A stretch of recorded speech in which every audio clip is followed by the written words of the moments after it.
오늘 본문 말씀은 야곱이 자기의 한도 많고 사연도 많은 그 인생 가운데에서 많은 갈등과 어려운 부분들이 일정 부분 해결이 되고 또 아내와 자식들을 얻고 재물도 풍족하게 얻어서 고향으로 돌아와 다소 평온한 삶을 누리는 그 시간 속에서 일어난 사건입니다. 이 평온함이 영원히 누려지는 평온함은 아니고 또한 그 가운데에서도 야곱의 마음을 힘들게 하는 그러한 사건들은 일어났었습니다. 그러나 이후에 일어날 또 다른 사건, 또 다른 큰 고난의 사건이 또 기다리고 있지만 지금 야곱은 어느 정도 자기의 인생에서 고향으로 돌아와서 정착하고 있는 그런 모습입니다. 이러한 때에 하나님께서 야곱에게 나타나셔서 이렇게 말씀하시는 것 같습니다. 야곱아, 너 뭐 잊은 것 없느냐? 혹시 오래전 나와 했던 한 약속을 기억하지 못하느냐고 하나님께서 야곱에게 물으시는 것 같습니다. 그러시면서 한 장소의 이름을 말씀하시는데 그 장소가 바로 베델입니다. 베델에서 있었던 일들 기억하지 못하느냐? 베델에서 나와 함께 했던 그 약속 잊고 있느냐? 거기서 나와 했던 약속을 다시 한번 상기시키시면서 다시 베델로 올라가라 하나님께서 말씀합니다. 거기 올라가서 나에게 제단을 쌓고 제사하여라. 나에게 예배하여라. 이렇게 말씀합니다. 그래서 예배는 단순히 내가 선택해서 드릴 수 있는 어떤 행위라기보다는 하나님께서 우리에게 마땅히 받기를 원하시는 하나님의 명령입니다. 베델에 가서 제단을 쌓고 나에게 예배하여라. 하나님께서 야곱에게 명령하십니다. 베델로 올라가기 전에 야곱의 가족들은 상당히 상태가 좋지 않았습니다. 그들은 현실에 안주하고 있었습니다. 현실이 주는 달콤함을 누리고 있었으며 또 이방 신상을 많이 섬기고 있었습니다. 어느 지역에 정착해서 오래 살다가 보면 자연스럽게 그 지역의 문화라든지 풍습에 익숙해지게 됩니다. 이 야곱의 가족들도 나도 모르게 그 지역에 정착해서 그 지역의 풍습이나 또 살아가는 방식과 문화에 익숙해지다 보니까 거기에서 섬기고 있었던 여러 많은 이방 신상들을 나도 모르게 섬기고 인정하게 되었습니다. 신앙의 긴장이 풀어지고 느슨한 상태가 되었고 하나님을 온전히 섬기지 못하는 야곱과 그 가족들의 모습이었습니다. 하나님 앞에서 정결한 모습을 가지지 못했고 또 옛날 의복을 그대로 입고 있었습니다. 이 말은 옛날에 가지고 있었던 관습이나 또 오래된 습관, 하나님을 섬기면서 바꾸고 버려야 할 그러한 습관들을 아직 버리지 못하고 그런 상태로 가지고 있었다는 것을 의미합니다. 그런데 하나님께서 베델로 가라고 말씀합니다. 베델로 올라가라고 말씀합니다. 야곱 또한 우리가 일어나 베델로 올라가자 가족들에게 이야기합니다. 그러니까 이 베델로 간다는 말은 그 베델에서 하나님과 했던 그 약속을 기억하면서 하나님 앞에 베델에서 제단을 쌓으러 간다고 하는 이 말이 이루어지기 위해서는 자리에서 일어나야 된다는 뜻입니다. 먼저 자리에서 일어나서 움직여야, 행동해야 베델로 갈 수 있게 됩니다. 앉아 있게 되면 멈추어 있게 되고 그렇게 되면 신앙은 점점 약해지고 죽어가는 것이 신앙의 원리입니다. 그래서 오늘 이 말씀은 우리가 일어나 베델로 올라가자 야곱이 가족들에게 하고 있는 이 말씀은 우리가 신앙이 점점 약해지는 자리를 털고 일어나서 베델로, 곧 하나님의 집으로, 하나님 앞으로 올라가자, 하나님 앞으로 나아가자, 그런 선언이 되는 것입니다.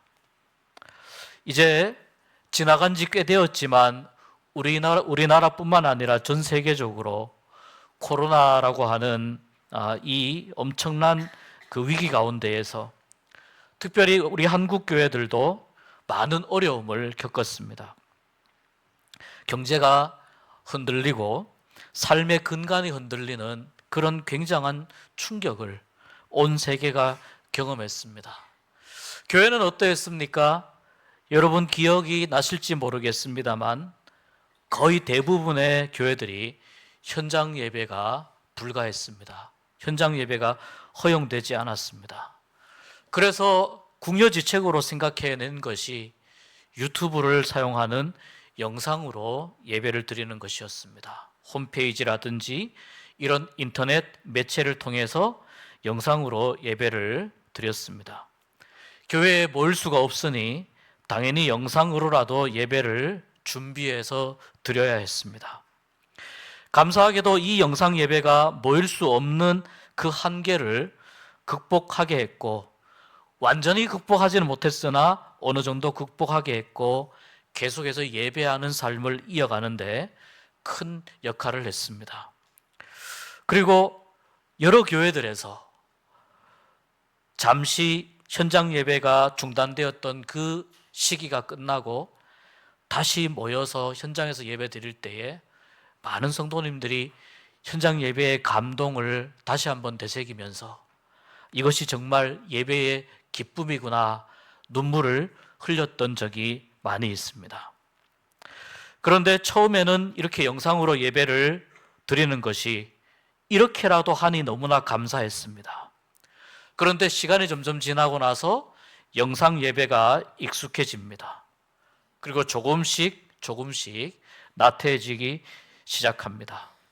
처음에는요, 집에 거실에다가 상을 놓고 그 위에 모니터를 올려놓고 성경책도 펼쳐놓고 그리고 옷도 이미 1시간 전에 교회 가는 복장으로 다 의관을 정제해서 그렇게 옷을 갖추어 입고 성경 펼쳐놓고 영상 예배를 드렸는데요, 점점 시간이 지나가면서 그 편리함과 또 익숙함 가운데에 점점 안이해지고 나태해집니다.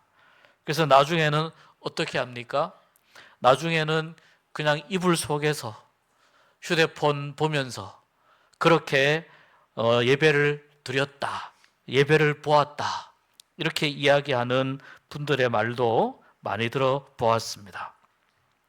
마치 야곱의 가족들이 편안한 삶을 누리게 되면서 고향에 정착하면서 그 생활에 안주하고 그러면서 야곱 가족들이 점점 더 나태해지는 것과 같은 그런 비슷한 나태함이었습니다. 이렇게 해서는 사실 예배가 온전한 예배가 될 수 없습니다. 그래서 예배는 가장 먼저 내가 있는 자리를 털고 일어나야 됩니다.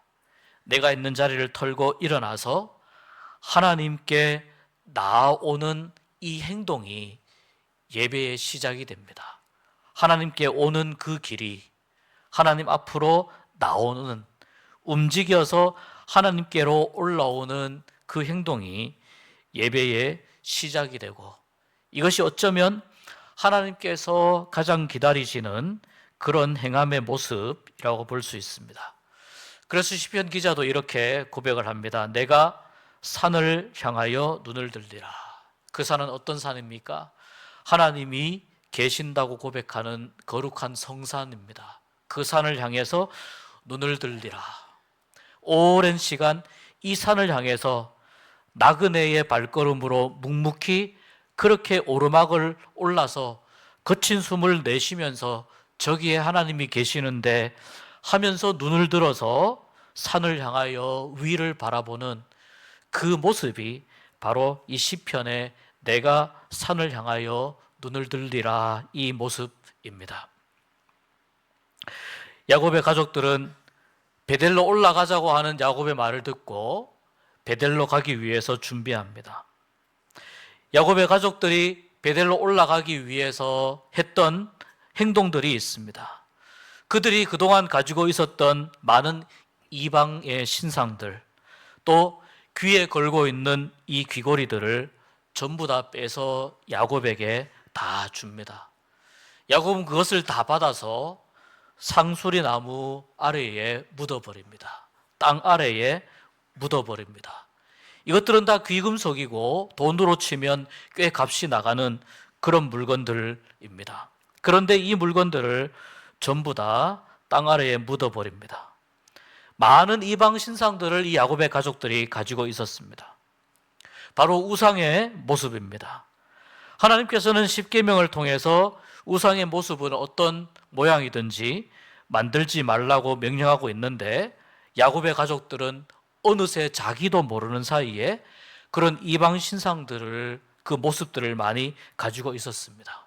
나도 모르게 우상 숭배의 모습이 내 삶 가운데 깊숙이 파고 들어온 것입니다. 그것을 베델로 올라가는 발걸음을 떼기 전에 그 우상 숭배의 모습을 끊어버리는 것입니다. 또 귀걸이도 이방 신상의 모습으로 많이 만들었다고 합니다. 귀에 이렇게 걸고 있는 그 모습 가운데 우상의 모습이 많이 있다는 것입니다. 우리가 아는 것처럼 노예라는 하나의 표시로 또 이 사람은 나의 종이다 라고는 그 표시를 하기 위해서 귀를 뚫었습니다. 그래서 귀걸이를 우상의 모양을 하고 있는 귀걸이를 하고 있다는 것은 결국은 이런 의미입니다. 나는 지금 내가 걸고 있는 이 우상, 이 이방 신상의 노예입니다 라고 하는 그런 암묵적인 인정이 되는 것입니다. 그래서 야곱의 가족들이 그 귀걸이를 전부 다 빼서 야곱에게 다 주니 야곱이 그것을 받아서 땅에 다 파묻어 버립니다. 이제 더 이상 나는 이 우상들의 노예가 아닙니다. 이것을 강하게 선언하는 것입니다. 여러분, 우리는 하나님의 소유라고 이렇게 고백합니다. 성경에도 우리는 하나님의 것이다 라고 성경이 말씀하지만 우리는 하나님의 노예가 아니죠. 우리는 하나님의 자녀이고 예수님께서 우리를 이제 종이 아니라 친구로 우리를 불러주신 줄 믿습니다. 그러니 우리는 다 하나님의 자녀이고 거룩한 하나님 나라의 백성으로 삼아 주신 줄 믿습니다. 그렇기 때문에 이 귀에 걸고 있는 이 어떤 귀걸이의 우상의 모습들, 이것들이 의미하는 것과 우리가 하나님을 섬긴다고 하는 이 믿음은 비교할 수 없는 어마어마한 차이를 가지고 있습니다. 하나님은 우상들과 또 이방신들과 당연히 다르기 때문에 우리를 존귀하게 여기셔서 우리를 하나님의 자녀로 하나님의 백성으로 그렇게 삼아 주시는 것입니다. 이렇게 해서 야곱의 가족들이 이 모든 것들을 다 정리를 하고 정결케 하고 옷을 갈아입고 베델을 향해서 이제 모든 짐을 다 꾸려서 베델을 향한 발걸음을 옮겨가기 시작합니다. 한 가족이 어느 지역에서 다른 지역으로 옮겨갈 때에는 상당한 위험이 따릅니다. 그 길을 지나는 동안에 그 길 가까운 데 있는 다른 가족이나 다른 마을이나 부족들이 위화감을 느끼고 또 혹시 우리를 해치려고 오는 것이 아닌가, 이런 어떤 생각들을 하면서 거기에서 싸움이나 또는 전투가 일어날 수 있기 때문입니다. 그런데 오늘 말씀에 보면 하나님께서 베델로 올라가는 이 야곱의 가족들을 보호해 주시기 위해서 주위의 모든 고을들에게 두려운 마음을 주셨다는 겁니다. 야곱의 가족들이 베델로 올라가는데 건드리지 말아라, 싸움을 걸려고 가는 것이 아니다, 하나님을 예배하러 가는 것이니 건드리지 말아라, 이렇게 주위의 모든 마을들에 두려움을 주셔서 안전하게 야곱의 가족이 이동할 수 있도록 보호해 주셨습니다. 여러분, 이 말은 무엇을 의미하는 것입니까? 하나님을 예배하러 가는 야곱의 가족들을 하나님께서 갈 길을 가라고 내버려 두시거나 외면하신 것이 아니고 그 가는 길 위에서 하나님이 지키시고 보호하여 주셨다는 것을 의미합니다. 다시 말하자면 하나님은 하나님을 예배하는 당신의 백성들을 어떻게 하신다고요? 지켜주시고 안전하게 보호하여 주시는 줄 믿습니다. 그러니까 예배를 드리는 삶이, 예배가 우리를 보호하고 우리를 지켜주는 것입니다.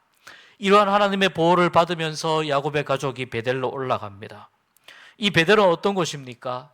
야곱이 약 30여 년 전에 20년은 도피 생활을 하면서 외삼촌의 집에서 일을 했고 10년 정도는 고향에 돌아와서 안주하고 있는 이 시간인데, 그 시간을 거슬러서 약 30여 년 전에 자기의 형 에서를 속이고 형이 자기를 죽일까 두려워서 외삼촌의 집으로 도망하던 바로 그때, 가장 고독하고 가장 외로운 인생의 순간에 하나님을 만났던 곳이 바로 베델입니다.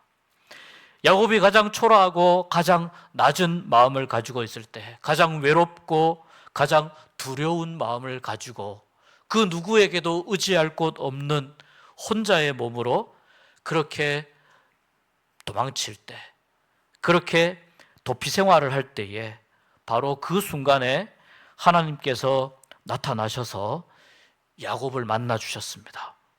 그리고 야곱에게 하나님께서 내가 너와 함께 하겠다, 너를 지켜주고 다시 돌아오기까지 너를 떠나지 아니하겠다, 이 약속을 야곱에게 해주셨던 그 장소가 바로 베델입니다. 하나님의 집입니다.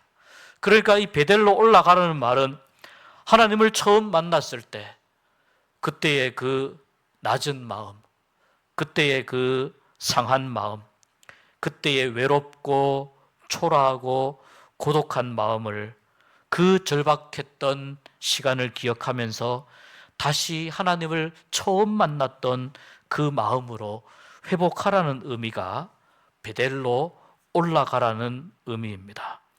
가장 초라하지만 가장 순수하고 가장 진실하게 하나님을 붙잡을 수 있었던 그 예배가 일어났던 장소 베델로 다시 그때로 돌아가라는 것이 하나님의 말씀입니다. 하나님을 온전히 예배하겠노라고 약속한 것을 이제 온전히 실행하라고 하는 것이 하나님의 요청이고 명령입니다. 야곱은 베델로 올라가서 하나님께 예배합니다. 약속했던 제단을 쌓고 하나님 앞에 준비한 제물을 드리면서 하나님을 예배합니다. 하나님께서 그 야곱의 예배를 얼마나 기쁘게 받으셨겠습니까? 내가 다시 하나님을 처음 만났던 그때의 순수한 마음으로 다시 돌아가길 원합니다.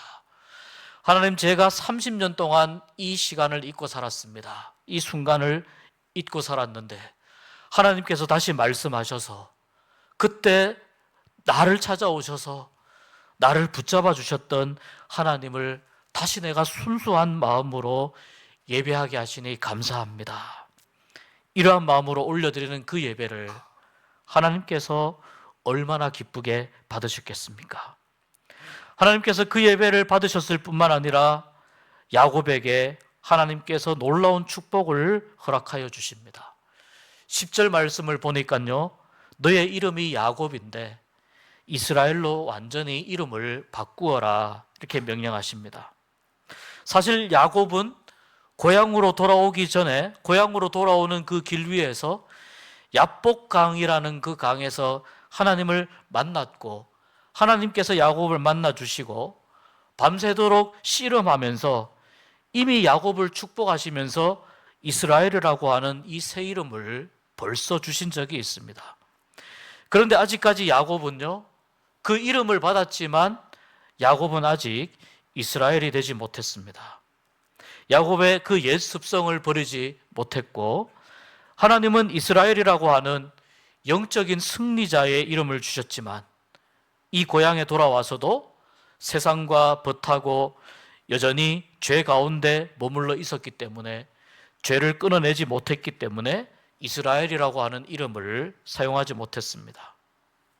이제는 다른 사람의 발목을 잡고 다른 사람을 넘어뜨리는 그러한 인생을 살지 말고, 하나님과 겨루어 이겼다고 하나님이 인정해 주실 만큼 신실한 믿음과 하나님을 뜨겁게 사랑하는 사람으로 살라고 하나님께서 주신 그 새 이름인 이스라엘, 베델에 와서 예배하며 그 순수한 믿음과 신앙을 회복하길 원했으니, 회복하고 있으니 이제 너에게 주었던 새 이름인 이스라엘을 사용하라 말씀하시는 것입니다. 이제는 하나님을 온전히 만나기를 애쓰고 하나님을 온전히 만났으니 근본적으로 완전히 새롭게 된, 변화된 인생으로 살아가라는 의미의 이스라엘을 다시 사용하라는 것입니다.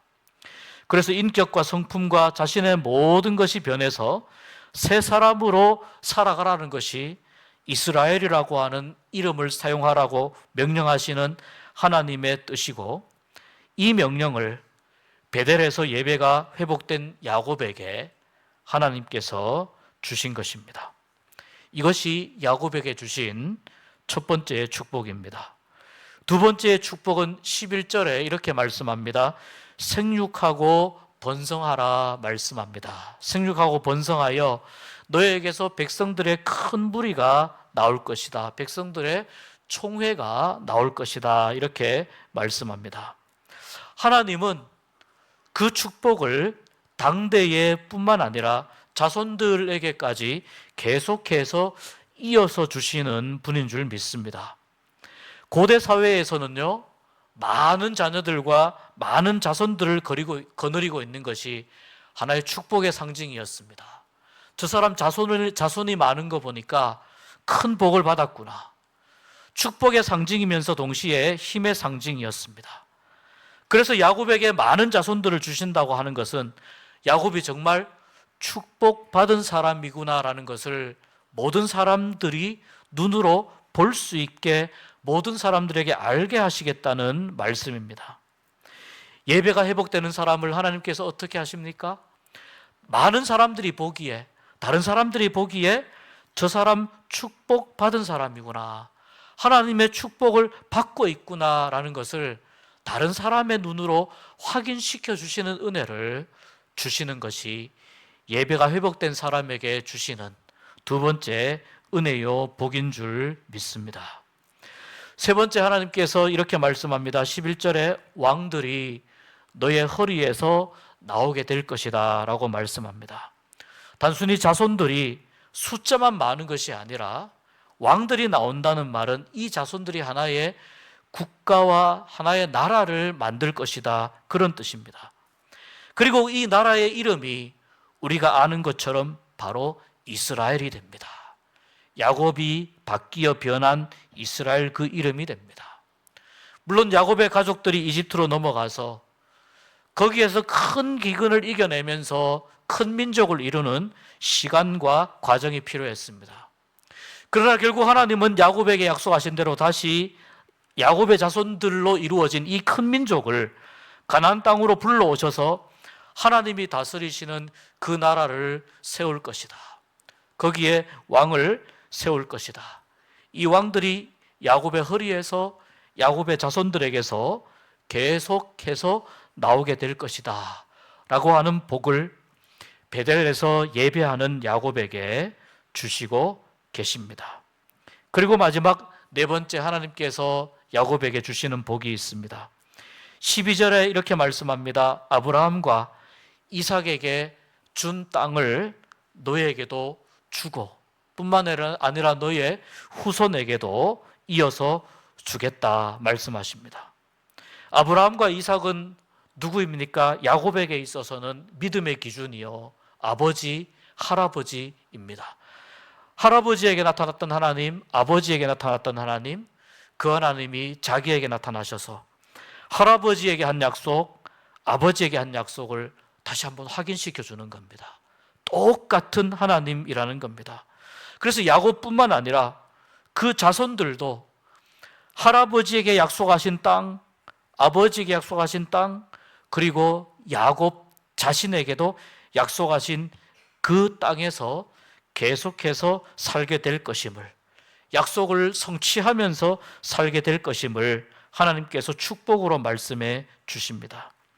그러니까 예배가 회복되면 하나님의 약속과 하나님의 축복을 누리는 삶이 되고, 그것은 단순히 그 사람 당대에게만 해당되지 않고 그 자손들에게도 계속해서 이어지도록 약속해 주시는 것이 하나님의 말씀입니다. 여러분, 이렇게 예배가 회복되는 것이 중요한 의미가 있습니다. 여러분에게 혹시 예배가 무너진 부분이 있다면, 예배가 약해져 있는 부분이 있다면 하나님의 말씀을 통해서 힘을 얻고 다시 한번 예배가 회복되는 은혜가 주어지기를 주의 이름으로 축복합니다. 그리스도인의 삶은 어떤 삶인가? 이런 속담이 있습니다. 구르는 돌에 이끼가 끼지 않는다, 이런 속담이 있습니다. 왜 야곱의 신앙이 후퇴하였을까? 묵상해 보니까 그 많은 고생과 고난을 이겨 나오면서 누구보다도 하나님을 많이 경험했던 야곱이었는데 왜 이 야곱의 믿음이 후퇴하였는가? 오늘 말씀을 준비하면서 묵상해 보니까 야곱이 어느새 고향에 와서 현실에 안주하면서 세상에서 구별된 거룩한 삶을 살지 못했기 때문입니다. 이제 고향에 돌아와서 좀 마음이 편해지니까 나도 모르게 그냥 이 동네에서 살아가는 그 방식에 익숙해지고 자연스럽게 받아들이게 되고 믿음이 나태해지는 결과를 가지게 되었습니다. 그러니까 현실에 안주하고 현실에 만족하며 가만히 있게 되면 자연스럽게 그 신앙의 이끼가 불순물이 섞이게 된다는 것입니다. 우리는 사실 용광로 안에 들어있어서 불순물을 제거하는 그 과정 속에 있는 재련되는 금과 같은 존재들인데 그 뜨거운 용광로에 있다는 사실을 잊어버릴 때가 있습니다. 편해질 때, 걱정거리가 해결이 되었을 때 잠깐의 만족과 삶이 주는 평안함에 방심할 때가 있습니다. 인생을 이렇게 표현합니다.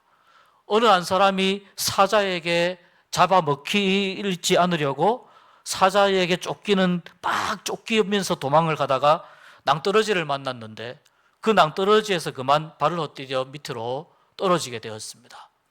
그런데 낭떠러지 밑에는 악어들이, 그 강가에 악어들이 득실거리면서 저놈 떨어지면 잡아먹으려고, 낭떠러지 밑에는 악어들이 있고 위에서는 사자가 올라오면 잡아먹으려고 으르렁거리고 있는데, 그때 낭떠러지에서 떨어지다가 한 손에 나뭇가지를 붙잡고 겨우 살게 됩니다. 떨어지지도 못하고 위로 올라가지도 못하는 그런 상황이 됩니다.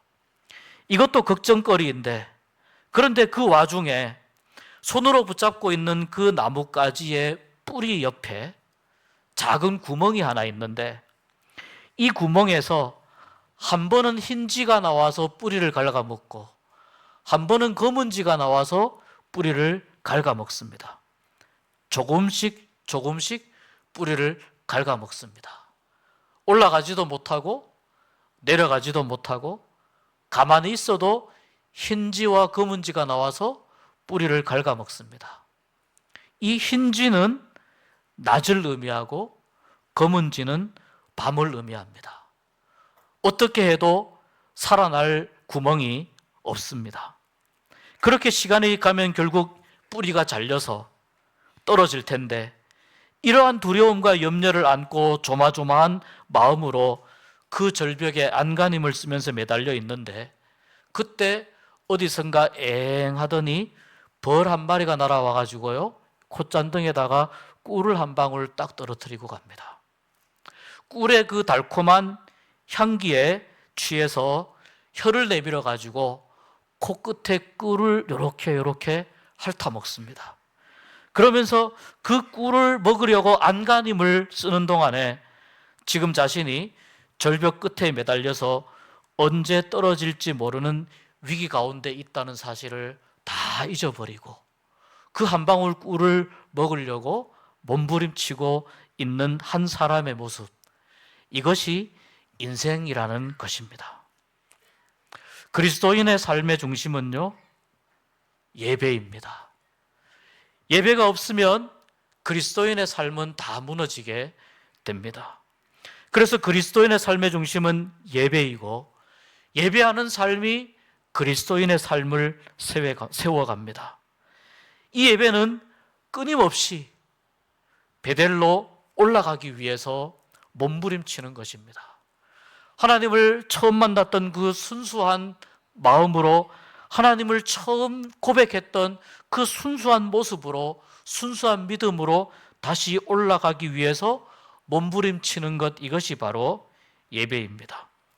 그래서 베델은 하나님을 처음 만난 곳, 하나님을 가장 순수하고 진실하게 만나고 하나님을 예배했던, 다른 어떤 것보다 하나님이 가장 소중하고 가장 귀하다는 것을 고백했던 그 베델에서의 예배로 끊임없이 돌아가기 위해서 몸부림치는 것이 바로 예배하는 삶입니다. 하나님께 나아가는데 방해가 되는 불순물들이 많이 있습니다. 그런데 그 불순물들을 다 땅에 묻어버리고 불순물들을 끊어버리는 결단과 축복이 여러분 가운데 있기를 주님의 이름으로 축복합니다. 그리고 하나님을 향해서 올라가는 성도들이 되실 수 있기를 축복합니다. 성산을 향해 올라가며 예배하는 삶으로 회복되는 그러한 성도들이 되어서 언약을 쫓아 언약의 성취를 누리며 살아갔던 야곱이 변하여 온전한 승리자인 이스라엘이 된 것과 같은 그러한 은혜와 축복을 누릴 수 있는 인생들이 되시기를 주님의 이름으로 축복합니다.